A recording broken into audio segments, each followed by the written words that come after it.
No nii, täna siis mõtlesin, et näitan teile, kuidas meisterdada ühte nii-öelda murulooma ja meil on kodus juba 2 tükki tehtud, ma pärast lõpus näitan seda ka, millised nad välja näevad.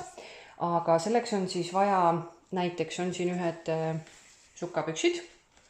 See võib olla ka mingisugune, ma ei tea, mis iganes materjal, millel niimoodi natukese tõmmates on näha, et tekivad väikesed augukesed sisse, kust see muru saab hakata või see seeme siis saab hakata oma pealset välja ajama. Et väga tugevat materjali selle jaoks võtta ei saa, võib ka olla mingi hõredam T-särk või lõppkokkuvõttes pole vahet. Minul on sukkpükstel juba varba otsad maha lõigatud, sest meil on 2 kilpkonna juba tehtud. Ja meie teeme täna kilpkonna sellepärast, et mulle kuidagi see kilpkonna mõte meeldis rohkem kui mingisugune lihtsalt pea teha. Siis on vaja mulda. Meie võtsime lihtsalt õuest, siin on nagu näha siis natukesega sellist puidusodi, aga see tegelikkuses üldse ei sega, sest et selline puit kõduneb mulla sees ja see tegelikult muudab seda mulda ka natukese siis viljakamaks, nii et sobib täitsa koduaia muld, kellel ei ole mujalt mulda võtta. Siis mina võtsin ka ühe lusika, millega oleks hea tõsta, et ei läheks väga palju laiali. Siis on kindlasti vaja seemet. Mina võtsin muruseemne, mis meil eelmisest kevadest alles jäi, aga see võib olla täitsa ka näiteks tilliseeme, peterselliseeme, midagi sellist, mis üpris kiiresti juured alla ajab, et meil näiteks peterselliga oli üldse nii, et eelmisel aastal taimeistutus kasti panime sügisel garaaži ja nüüd siis kevadel seda sealt võttes avastasime, et petersell juba kasvab seal, kuna me seemneid või need taimi nii-öelda sealt päris ära ei kiskunud, mulda ära ei vahetanud, plaanisime teha seda kevadel, nüüd vaatasime, et pole vajagi, sest petersell juba vohab. Et kellel muruseemet pole, võib võtta ka näiteks tilli või peterselli. Siis meie kasutasime, meie jaoks kõige lihtsam variant, mida meil oli kodus ka, on see nii-öelda see rahakumm oli vanasti selle asja nimetus. Et võib kasutada täitsa vabalt ka mingisugust niiti, nööri, no ma ei tea, mida iganes, mida teil kodus on, et eraldi ostma minna ei oleks praegu väga mõistlik midagi. Neid on siis vaja selle jaoks, et kilpkonnal eraldada kerest jalad ja pea. Siis on jällegi, siin on nüüd valikute küsimus, kui teil on võimalus kleepige, ma ei tea, kuumaliimipüstoliga, käsitööliimiga, millega iganes need silmad sinna külge pärast, et see kilpkonn oleks isikupärasem, aga minule meeldis see mõte, et ma võtsin 2 nööpi ja sinna juurde siis võtan pärast nõela ja niidi ja ma õmblen need silmad sinna kilpkonna külge kinni, et minu jaoks tundus see lihtsam. No ja siis kääre selleks, et sukkpükste küljest kohe hakata lõikama juppi, mille sisse mulda ja seemneid panema hakata, nii et vahendeid tegelikult palju vaja pole. Ja kuna meie teeme seda oma köögilaua peal, siis me panime ka ajalehe alla, et mitte väga suurt segadust tekitada. Ja ega siis muud, kui hakkamegi peale. Nii, alustades siis mina lihtsalt võtan siit mingisuguse jupi, väga suurt juppi ei ole mõtet sellest sukkpükste paarist või siis muust kangast võtta. Lihtsalt sellepärast, et ta on nii veniv materjal, et siis te peate väga palju mulda siia sisse lõpuks panema. Kui te võtate sukkpükste otsa, siis on selle võrra lihtsam, et üks ots on juba siit kinni ja siia on hea alustuseks siis hakata panema, kas siis tavaliselt mina olen seemneid esimesena pannud, aga kuna meil praegu on lahti, mõlemad otsad, ühelt poolt, teiselt poolt lahti, siis selleks, et ma üldse siia sisse midagi panema saaksin hakata, ma korjan selle otsa lihtsalt suvaliselt kokku ja panen juba siit selle rahakummiga ta kinni. Lihtsalt keerutan siia ümber. Kes tahab, võib ka näiteks kinni õmmelda. Ma vaatan, kas mul kumme jätkub, võib-olla ma pärast pean ka selle pea otsa nii-öelda kinni õmblema hoopiski, aga selleks, et ma saaksin seda tegema hakata kohe, siis ma panen ilusti selle kummi siia ümber. Nii. Kumm on ümber, mis tähendab seda, et kui ma siit nüüd sukkpüksid avan, siis tegelikult siit läbi ei lähe, ei tohiks vähemalt minna enam midagi. Ja siia selle sukkpükste põhja te võitegi näiteks natukese nii-öelda tagurpidi keerata või kuidagi käega näiteks laua peal niimoodi lahti hoida, et ma loodan, et mu käsi väga ees ei ole. Ja siia sisse ma nüüd siis panengi kohe esimese asjana seemned. Mina panen siis muruseemne. Ma panen teda üpris julgelt, lihtsalt sellepärast, et ta pärast siit ilusti laiali oleks parem ajada ja et olla kindel, et siit mõni seeme ikkagi kasvama, idanema ka läheb. Nii. Kui on see nüüd pandud, siis järgmise sammuna hakkan ma siia sisse panemagi mulda. Lükkan need suppüksid eest ära, mida vaja pole. Panen ilusti siia serva selle lahtise otsa ja hakkan siis lusikaga tõstma, et kui ma nüüd praegu siit kallutaksin selle karbi seest või tõstaksin pihuga, pihuga tõstmisel käed kohe määrdunud, peab mitu korda käsi pesema, et palju mugavam minu jaoks on see, et ma tõstangi lusikaga, et minul oli kodus üks plastiklusikas, mina kasutan seda, aga täitsa vabalt võib kasutada ka, kui vanemad lubavad, tavalist, ma ei tea, supilusikat, et kui see pärast korralikult ära pesta, siis ei juhtu temaga midagi hullu. Ma panen ilusti siis selle, kõik muld mul ei pruugi siia sisse muidugi minna, pole nii palju tarviski, aga ma panen mulda täitsa silma järgi, ma kogu selliselt teda ei kaalu, ei mõõda kuidagi, panen silma järgi enam-vähem sellise arvestusega, et kui ma teda siia laiali pressima hakkan, et siis mul tuleb siit välja kilpkonnale keha, pea ja 4 käpakest või jalakest siis ka.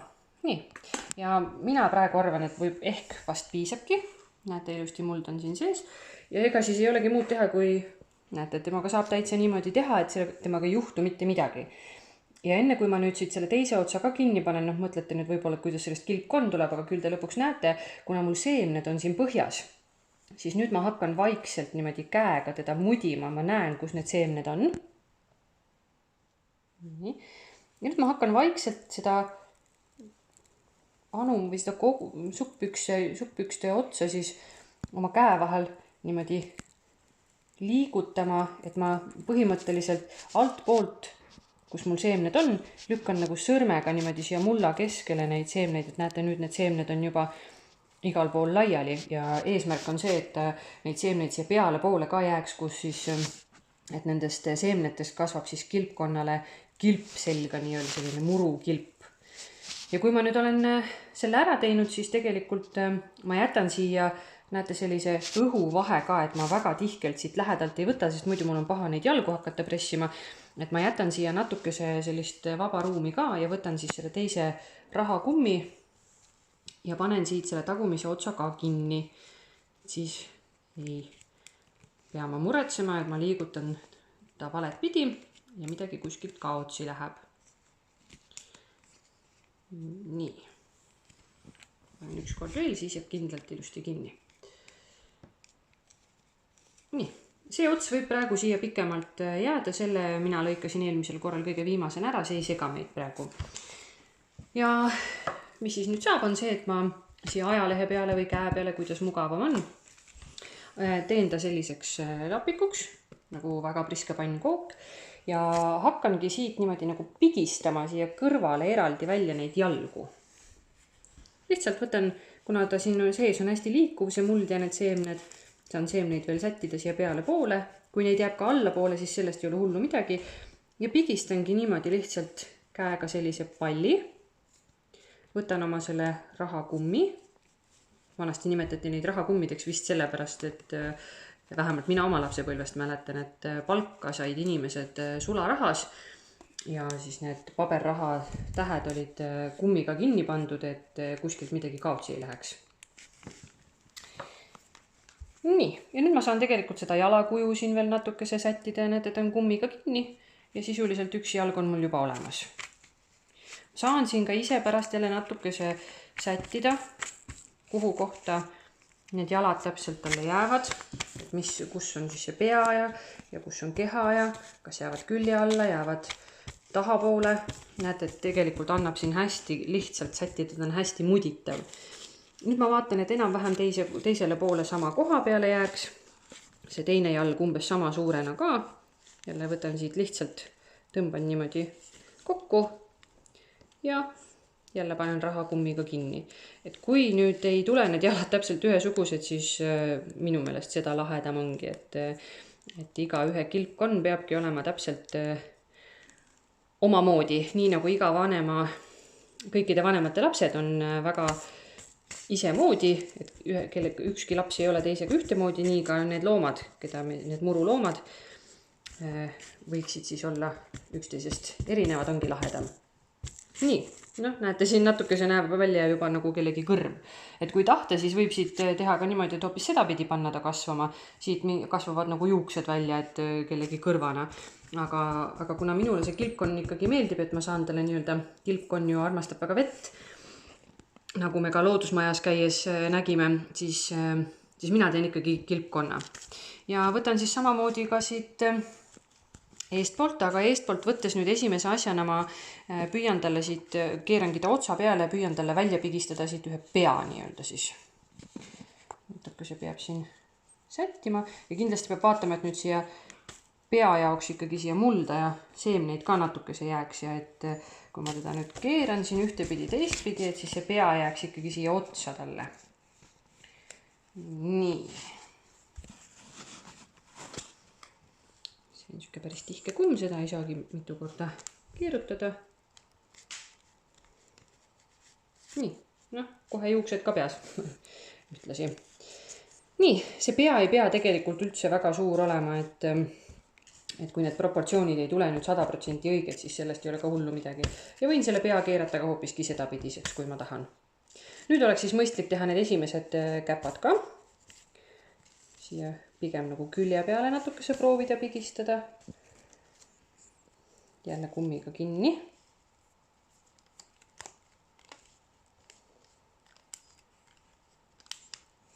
Nii, nüüd hakkab mul juba siit üpris lapikuks minema, aga sellest ei ole midagi. Ma saan pärast seda saba otsa natukese nii-öelda järgi anda veel ja muuta teda ühtlasemaks. Võtan korraks siit kummi juurde. Ja käivad need. Nii, mul on vaja juurde ühte kummi. Võtsin ühe kummi juurde ja püüan talle siis tekitada siia külje peale ka 4. jala.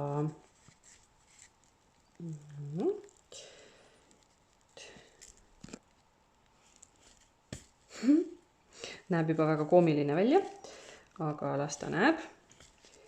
Kui ma pärast rahul ei ole, siis ma saan teda natukese veel sättida ja kui ta näebki koomiline välja ja ma olen sellega rahul, siis täpselt selline ta mul jääbki. Nii, näeb vist päris naljakas välja praegu, jah. Et pigem võiks siis siin allpool vähem olla asju ja üleval pool rohkem. Nüüd ma saan seda kummi siit natukese võib-olla tõmmata eemale.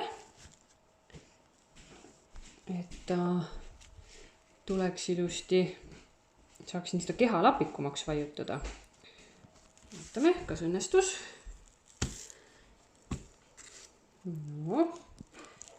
Jääb siia vahepeale ikkagi siuke.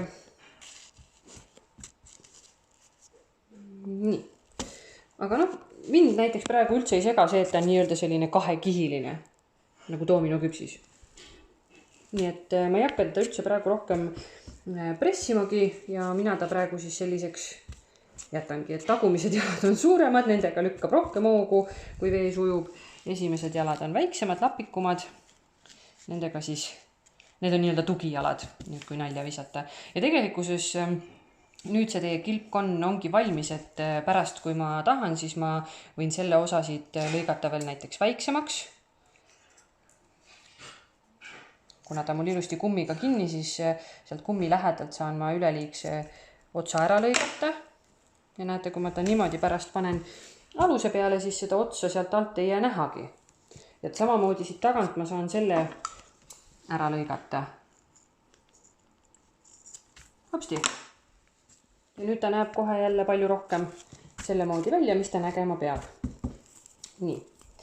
Nüüd ma pesen vahepeal käed ära ja siis me kohe jätkame.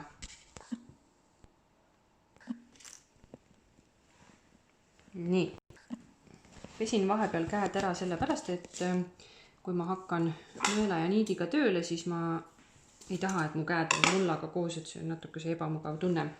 Muideks, kuna kirjatehnika, mida te peate harjutama, on väga selline peenmotoorikaga seotud harjutus ehk et kuidas teie sõrmed ja aju näiteks omavahel koostööd teevad, siis nõelale niidi taha panemine on ka üks väga hea peenmotoorika arendamise harjutus, sest et nõelasilm on, seda nimetatakse nõelasilmaks, seda auku siin taga, see on olenevalt nõelast siis üpris väike ja selleks, et see imepeenikene niidikene siia taha saada, on vaja käeosavust ja see tegelikult ongi see, et sa pead keskenduma sellele, et see niit siia taha saada. Et selle niidi siia nõela silma seest läbi ajamiseks seda proovige ise teha, mina soovitan, aga kui te ise ei oska sõlme teha taha otsa, siis seda paluge, et näiteks ema või isa aitavad. Et muidu, kui te kasutate ka nõela ja nööpe, siis võite muidu hätta jääda natukese. Ja nüüd siis ongi nii, et ma panen, minul tulevad, kui ma nad siia eelnevalt ära paigutan, siis tuleb selline üpris suurte silmadega kilpkonn, aga see mind ei sega. Jällegi, et mina ei lase ennast üldse väga sellistest tühistest asjadest häirida. Torkan nõela läbi suppükstest ja nööbi sees olevast august. Mul on siin nõel. Oih, tuli niit lahti. Kuskilt läks midagi katki. Pean uuesti sõlmima. Nii, võtan uue jupi niiti.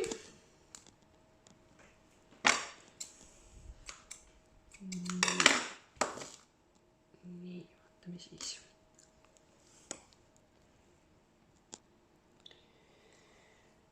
Nii.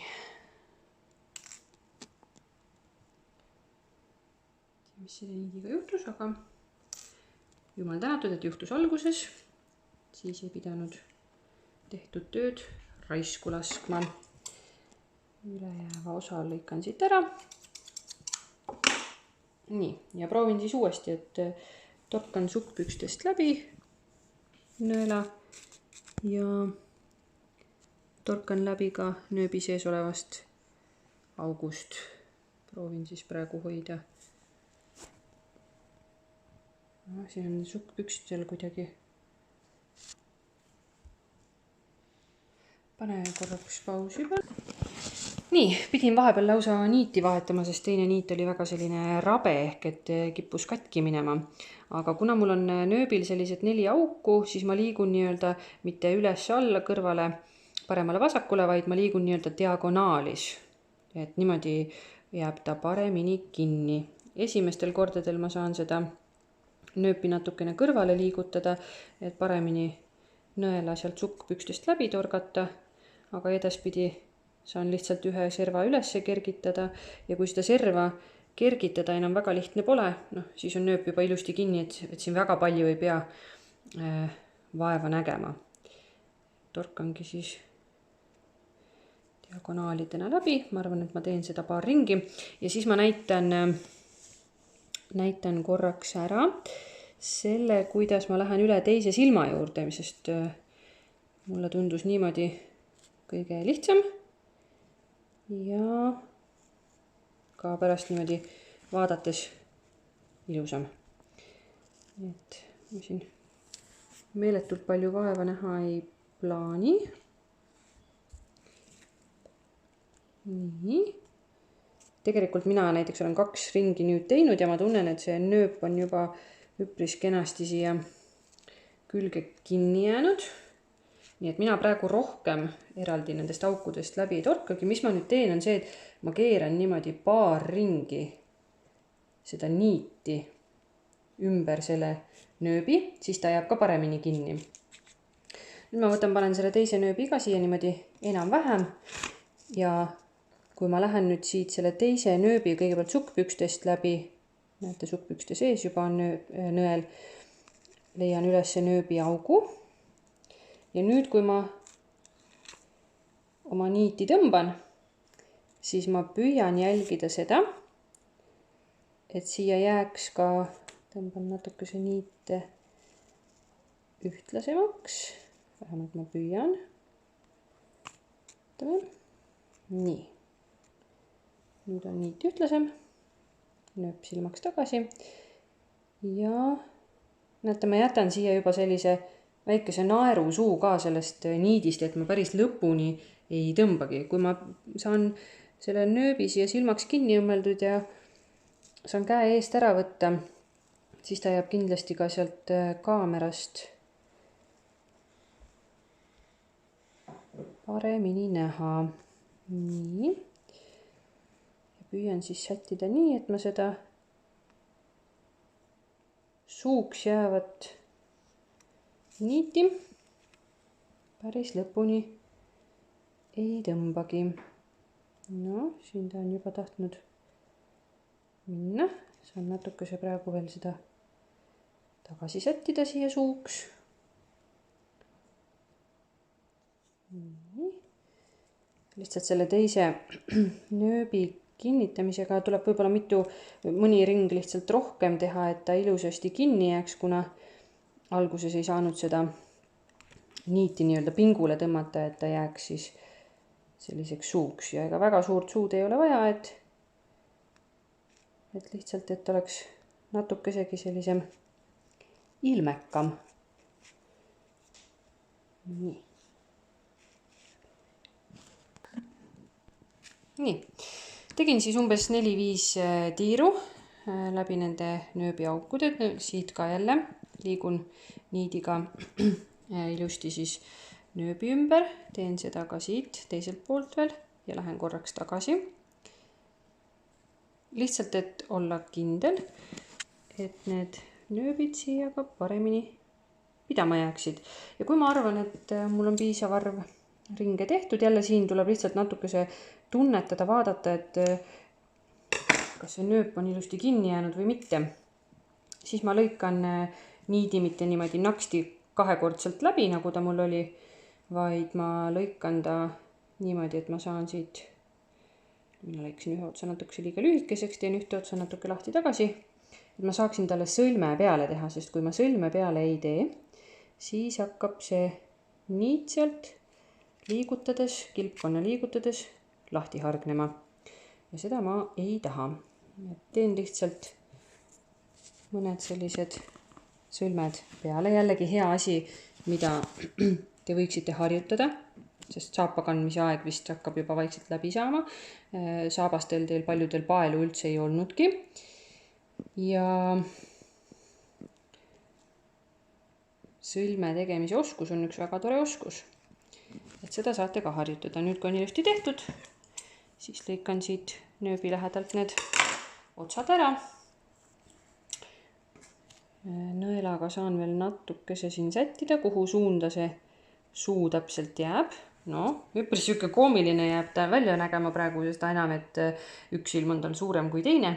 Aga ma ütlen veel kord, minu jaoks ei ole see üldse tähtis, sest et mina naudin lõpuks seda tulemust, kui siit hakkab siis see muru kasvama ja selline ta siis on. Ja kui te nüüd mõtlete, et kuhu ta panna või mida temaga teha, siis kõige mõistlikum ongi võtta mingisugune selline, näiteks kas siis, ma ei tea, kui ema-isa lubavad hakkliha pakendi mingisugune osa, alumine plastikkarbi osa, mis on näiteks puhtaks pestud või mõni väike taldrik, mida igapäevaselt söögiks ei kasutata, et mina ilmselt varsti kallan ära selle mulla ja panen siia samma sisse selle kilpkonna.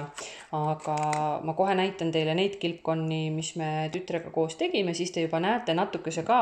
Meil on nad umbes nädal-poolteist juba olnud, et mismoodi see muru sealt siis vaikselt kasvama hakkab. Nii, siin on siis näha minu tehtud kilpkonn, et mina panin ühe vana taldriku peale, mille pealt me sõime. Näete, siin mul on natukese rohkem õnnestunud see suu ilusasti, et mida ma siis täpselt silmas pidasin. Ma püüan siit nüüd natukese näidata ka, kuidas näete juba siit üksikud sellised murututikesed hakkavad välja kasvama. Ja ma siis kohe näitan oma tütre oma ka. Nii, ja siin on nüüd siis minu tütre tehtud kilpkonn. Tema tahtis sellised hästi põnevad silmad panna, sidus talle lipsukaela veel ilusasti, et ikka tõeline kilpkonna preili. Ja näete, kuidas temal on õnnestunud, temal juba kasvavad siin pea pealt juuksed välja, siin on juba väga ohtralt näha seda muruseemet idanemas. Nii et see võtab veidikene aega ja kannatust, kuni hakkab asi toimima. aga minule igatahes see lõpptulemus küll väga-väga meeldib, nii et ma soovitan teil ka proovida. Ja selle kilpkonna puhul on näha veel ka seda, et need jalad saab keerata kere alla, need ei pea seal kere külje peal üldse olema, et siit on hea ka siis seda vaadata, et eest vaadates tal nagu polekski jalgu, aga kui külje pealt vaatate, siis on näha, et jalad on justkui nagu alla keeratud. Nii, tühjendasin siis vahepeal ära selle sama karbi, mille sees mul oli muld, kallasin selle siis oma kompostiämbrisse, sest et seal ta taaskord siis leiab oma tee loodusesse, õigesse kohta ja see on küll natukese võib-olla liiga sügav karp selle kilpkonna jaoks, aga ma praegu ikkagi panen ta siia sisse. Ja nüüd, kui ma teda kastan, siis ma kallan siia lihtsalt, kohe näete ka, tütar kohe aitab.